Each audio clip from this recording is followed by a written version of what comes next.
Hey everyone, welcome back to FPL Fran. Today's video is going to be my video on rating your Matchday 1 drafts.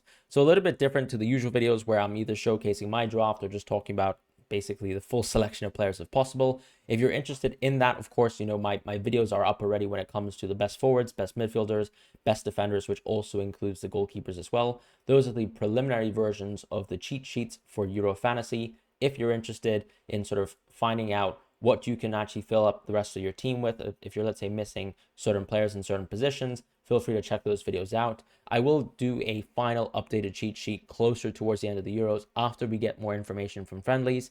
As of right now, I'm also planning to share my updated draft within a few days' time, but I want to get, as I said, more information from the friendlies, and I don't want to just share an updated draft for the sake of it. I also might be tempted to sort of switch my chip strategy up to maybe angle for a wild card in match day 5, but I think things are still in the air, and of course it really just depends on, you know, what my sentiments are on how I can create the best draft possible for match day 1 for a specific strategy. So the interesting part is that as part of rating your drafts, I also have to sort of take into account your strategy. I think, as we said in the chip strategy video, there's two pretty viable strategies. You either sort of use all your chips early on, or you save your chip for match day 5, and then you kind of choose when to limitless on match day 2 or match day 3. I will be looking at that and considering that as part of how I rate the drafts. I'm not someone who's, for example, set in stone in terms of which chip strategy is the best. I think that right now, both options are quite generally interesting. And so let's have a look at Royal Army's draft number 1 here. So the plan is to limitless in match day 2 and then wildcard in match day 3. So clearly this player is actually creating a draft specifically for match day 1. And the draft is Lukaku, Kane, Mbappe, Saka, Gundogan, Rodri, Faze, Mittelstadt, Di Lorenzo, Di Marco, and Dibuz. So that's basically the starting 11. And then, of course, on the bench, it's the Turkish goalkeeper, Bruno Fernandes, Arda Güler, and Diogo Dalot. So I think looking at this draft, I think it's super template, but it's actually a very good draft. I really don't have any complaints with this draft whatsoever. In fact, I think it's ridiculously strong. The only position where I'd say it's a little bit iffy is maybe that Dalot position, if I'm being honest, because I don't know if he's 100% going to start, because keep in mind that Nuno Mendes has also played quite a fair few games for Portugal, and unfortunately for the last few times going out, he has been someone who was injured, right? He had a hamstring injury for quite a fair time, and Dalot actually sort of deputized really well. Dalot has, of course, played extremely well from a domestic point of view, so a lot of people are expecting him to sort of start, and I think he's also, as I said, played most of the recent games for Portugal, but keep in mind that we've also seen that Roberto Martinez does feature sometimes a back 4 and a back 5, and sometimes when he plays a back 5, he not only just plays fullbacks, you know, within the left wing back and right wing back position. We've seen, for example, going back to Belgium, someone like Yannick Carrasco playing a sort of winger type role, playing in a fullback role, like, for example, João Felix has played even within the Portuguese setup. In my opinion, I still think Dalot is safe, but I think you could probably actually consider one of the other 4.5 defenders in the game to allow you to maybe upgrade Dibuz as well. I know it's nice to sort of get access to a decent Hungary game, but I still think that our prospects for Hungary aren't really good. So I would still like the chance of maybe going for someone like maybe a Lunin as well. I just think that the clean sheet odds are that much better, even though the upgrade is costing you 0.5 million. I do know that that leaves you, you know, without a Dalot, but I still think that the upgrade is probably worth it. At the same time, you could also consider something like maybe moving Saka down to Foden. That could actually help as well, get you that 0.5 million back. I still think Dalot is very reasonable as a pick, so no major complaints really about this draft. As I said, the front line is extremely strong. I think it's probably the strongest front line we have available when it comes to international pedigree, when it comes to the quality of the fixtures that all these players have, the intangibles like penalties, so on and so forth. You could see, for example, how, you know, instantly impactful Kane was in the previous game. Lukaku's historic sort of goal scoring records for Belgium, particularly when it comes to easier fixtures, is just ridiculous. Mbappe, I don't really think I need to explain that one. Saka, Gundogan, Rodri, I think very strong, right? Because I did mention, of course, you can maybe pivot Saka to Foden to allow you to have a little bit more of a well-rounded draft when it comes to the goalkeeper. But arguably, you don't really necessarily need to sacrifice any elements of your draft for a goalkeeper. If you want to keep it like this, I think that's totally fine. Gundogan, I think, is great as well. He did play limited minutes in the most recent friendly, coming off at halftime. I do think that it was just a chance for Nagelsmann to sort of rotate his team around. I'm not saying that Gundogan is someone who's going to sort of start on the bench for match day 1, but it seems like, of course, with Toni Kroos coming in, that he's been allowed to play a little bit more of an advanced role, which is actually very nice for him. However, it also means that I don't think his minutes are guaranteed for the full 90 minutes. I think probably what we'll see is an earlier substitution for Gundogan, not a halftime substitution obviously, but probably an earlier one. However, the punt is probably still worth it, right? It's still Scotland. They are the hosts, and he is playing more advanced. So I guess there's the flip side, of course, with the minutes. As far as Rodri, I think he's a very strong staple pick. No complaints there. Keep in mind, though, of course, if you want to save a little bit of additional money, I think Jorginho is still interesting. Some people have mentioned to me, of course, that Jorginho has missed the last 4 penalties. However, I'll also sort of counter that with, unfortunately, a lot of Italy's penalty takers are also not a part of the setup. The only player I think who domestically takes quite a fair few penalties within the team that could very well start in match day 1 and maybe take penalties away from Jorginho is Scamacca, right? But Scamacca is someone who hasn't taken penalties for Italy before, and at the same time for Jorginho, I think Spalletti has also mentioned that he would not lose penalties, and that was something that he said maybe around September in 2023. So obviously quite a lot of time has passed. We'll see what happens, but I still think that Jorginho is, if you're, let's say, looking for maybe a small little downgrade from Rodri, you get the target triple Italy anyways versus Albania. I still think that actually could allow you to make maybe some other elements of your draft a little bit stronger. It might even, for example, give you the chance to actually upgrade both Dibuz and Diogo Dalot into maybe Cancelo as well, which I think could be very interesting. But otherwise, I think this draft is lovely. I think FaZe, of course, we'll see whether he's going to be sort of starting for this Belgium team. I think he is, and I think that's going to be a huge sort of punt for all of us. Maybe an upgrade over the Turkish keeper would be nice too, but I think no complaints given the fact that you still need to rotate your goalkeepers, and that's it, right? I'd actually give this a 9.5 out of 10. I really don't have any complaints with this draft. I'm not going to give any draft a 10 out of 10 because there's no such thing as a perfect draft, or maybe there is, but we'll see. I think this is very strong regardless. So well done to you there. Luigi's draft is next, and it's a very differential draft, right? No Mbappe, the 71% owned player within the game. So very respectable to sort of go against Mbappe, but let's see whether it kind of hurts your draft or whether you've been able to sort of create, I think, stronger assets in different positions to sort of make up for the lack of Mbappe.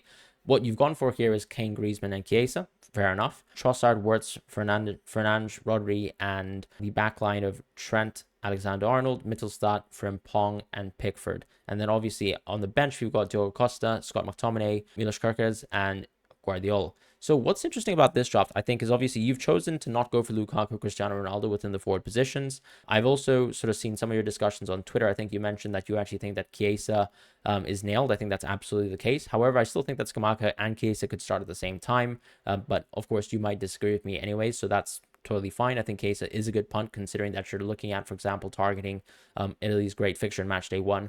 What I don't know about this draft is whether you're actually planning to keep Chiesa for, a specific strategy. Are you going for maybe a limitless match day 3 strategy? Just seeing your team, of course, it seems like, you have players like the English players, the Portuguese players that all have great games throughout the group stages, really. So I can't really guess which way you're going. And then you actually have McTominay and Guardiola, which I don't really like, right? These are two players that actually, unfortunately, have their worst fixtures possible on match day 1. So the way I see it, Guardiola is just a little bit price ineffective. Scott McTominay as well, just because of when you're actually picking them up within your team. I do like Trossard as a punt, and of course that sacrifice seems to be at the expense of an English player. So I think it's nice, of course, you have triple England anyways because you've got Kane and double English defense. I do think Trent is a weird one because I think, of course, he's got access to set pieces if he plays, but also his role is a little bit in contention. I suppose it depends on whether he plays right back or not, which also means that we're asking the question of whether he starts over Walker in match day 1, and I think that's an interesting question. Alternative, of course, just like we saw within the friendly most recently with England, we could see Trent in the midfield, but it's also seemingly a little bit more ineffective, right? So I think given the depth that England have in the midfield position now, it's probably a little bit unlikely that we're going to see Trent actually play within the midfield. And I also think that therefore that impacts whether he's nailed for this tournament. As far as Frimpong, I also think that Dumfries is a major threat. Maybe you're leaning towards Frimpong anyways, and you think that we'll get confirmation from the coach that Frimpong will start. But we'll see whether that happens or not. In my opinion, of course, if you're sacrificing, let's say, the opportunity cost of going for Mbappe and you're going for more differential picks by going for someone like Griezmann, who actually, in my opinion, is very strong anyways, and also sort of ignoring players like Lukaku by going for Trossard as well. So I think you've kind of covered those players there. You've gone for Bruno Fernandes as well. In a sense, I think I like the draft. I just don't like whether you've spent or how you spent the money in terms of McTominay and Guardiola. I think Kerkez is fine given that he's 4.5 million. I think he's a bit more of a differential 4.5, but no complaints, right? I think that because we have access to players like potentially Wout Faes from Belgium, you probably want to actually spend a little bit more money on some players who are a bit more nailed. For example, to spend 6 million on Trent, in my opinion, is probably something I wouldn't advise at this moment in time because I think his position in the team is not necessarily locked. On the contrary, I think Virgil van Dijk is insane value if you're still going to go for a Dutch defender anyway. So I kind of like the idea of maybe replacing Trent with Virgil van Dijk. And then with Frimpong, you could probably go for another English defender who's going to be nailed. And you'll have the sort of differential impact of having triple England, but having double English defense over what people will probably go for, which is one forward, one midfielder, and one defender. So I kind of like the idea of going the double goalkeepers here too. They're really, really strong. Keep in mind, though, of course, we do have access to some cheaper goalkeepers that maybe will suit your chip strategy just the same. So maybe have a look at, for example, whether like, let's say an Andre Lunin could be useful for you as well.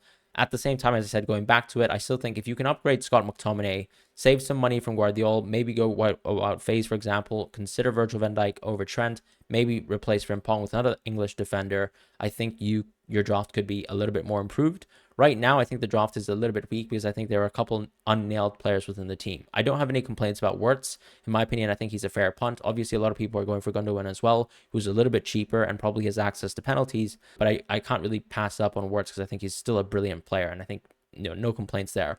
As I said, because of all the things considered, and you've gone for also no Lukaku as well, who I think is a little bit of a cheat code for this tournament, I'd probably actually rate this draft a 7 out of 10. As far as the next draft, we have a next draft from James. So thank you for submitting your draft. This is the no Harry Kane draft. And so interesting, we saw a no Mbappe draft, and now we're seeing a no Harry Kane draft. However, of course, it seems like you've gone for the other forwards, right? The more meta forwards as well. I think ultimately we have 4 pools of forwards that we think are super interesting. It's Kane, Mbappe, Lukaku, and Ronaldo. And if you go out of that, you're going either for like an Italian punt, which I think is fair, maybe even Griezmann, of course, or going for someone like Dovbyk from Ukraine. Otherwise, other options might be Doku, but then it also feels a little bit weird given that you could just simply try and go for Lukaku. But anyways, the draft is Lukaku, Mbappe, Saka, Gundogan, Jorginho, and Shaqiri, Maguire, Mittelstadt, DeMarco, and Akanji. And Pickford as the goalkeeper, and the bench will be Sells, Ronaldo, Fernandes, and Cancelo. So I think right off the back, triple Portugal I think is very interesting. I think the idea here is that you're clearly going for Portuguese players because you're looking at the fact that their fixtures are better. And I think obviously when you compare, let's say, a team like England to Portugal, I think that, in my opinion, I think England are a better team than Portugal, right? At least that's sort of our estimations of where England sit in terms of the tournament pedestal before the tournament starts. So obviously, whilst we will probably say that Czech Republic is probably a slightly worse team compared to Serbia, despite their sort of last good appearance within the Euros, I think it's fair to say that actually the fixtures are probably quite similar in terms of the quality of these fixtures. And I still don't actually mind going for Ronaldo at the end of the day and going for Fernandes at the end of the day and going for Cancelo, because ultimately Kane is a little bit more expensive than Ronaldo. If you still think the fixtures are equal, I suppose the idea is Ronaldo would still be better than Kane. However, of course, we know that Kane has a couple more intangibles, and I think obviously his position in the team is a little bit more nailed, at least for match days 1 and 2, compared to, let's say, Ronaldo, where he could also be a slightly earlier substitution, although it's actually been pretty unlikely under Roberto Martinez that that's been the case. Either way, I think no complaints about going no Kane. The only thing I'd probably say is if you ever go no Kane, it's probably best to still go triple England, which you have done. So I don't really have any complaints. The only thing I'd probably mention is that I don't really like the idea of going for Shaqiri and Akanji. I just think that Shaqiri, obviously, at this sort of juncture in his career, and also sort of looking at his minutes recently in the national team, I do think that you're looking at a player who's unfortunately degraded, and I probably don't value him as highly as I probably should, given obviously his historic record with Switzerland. But I think part of this too is just recognizing that he's at a different space in his career, and Switzerland as well are probably a slightly weaker team than previous times out. The nice thing, of course, is that the Hungary game is lined up first. I don't like Akanji too much either, because I think that he's a little bit expensive, given that you can probably get better access to teams with better clean sheet odds as well at a similar price. I also think that, for example, some of the Belgian picks are really underpriced as well. You have gone for Sells, and I think one of the questions is whether Sells is actually nailed, right? Because Casteels, a lot of people do still feel could be starting over Sells, and of course that could sort of put this draft into jeopardy. But assuming that Sells is going to start, I think this draft is, of course, pretty much impeccable with the exception of Shaqiri, in my opinion. And then I think you could also budget down from Akanji.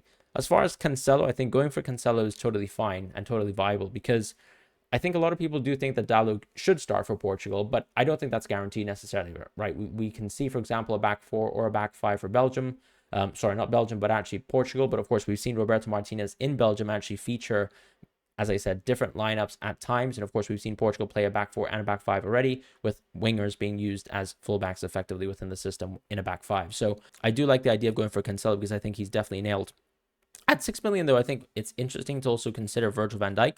But if you're probably, keen on just simply going for a limitless on match day 3, I can also understand the idea of passing up on Virgil van Dijk because, of course, you have to deal with France on match day 2, and that's not really an efficient use of funds if you're sort of, leaning that direction. Now, when it comes to Akanji, of course, as I said, I'd probably try and back some stronger teams than Switzerland. But that's the only thought that I have on this draft. I think otherwise it's an incredibly strong draft, and I'd probably give it a 9 out of 10. I think there's just a little bit of uncertainty really with Sells, as I said. And obviously, hopefully Sells is going to be available for us at a cut rate price, but sure if that's necessarily the case, and we'll see what happens, of course, with Castiles.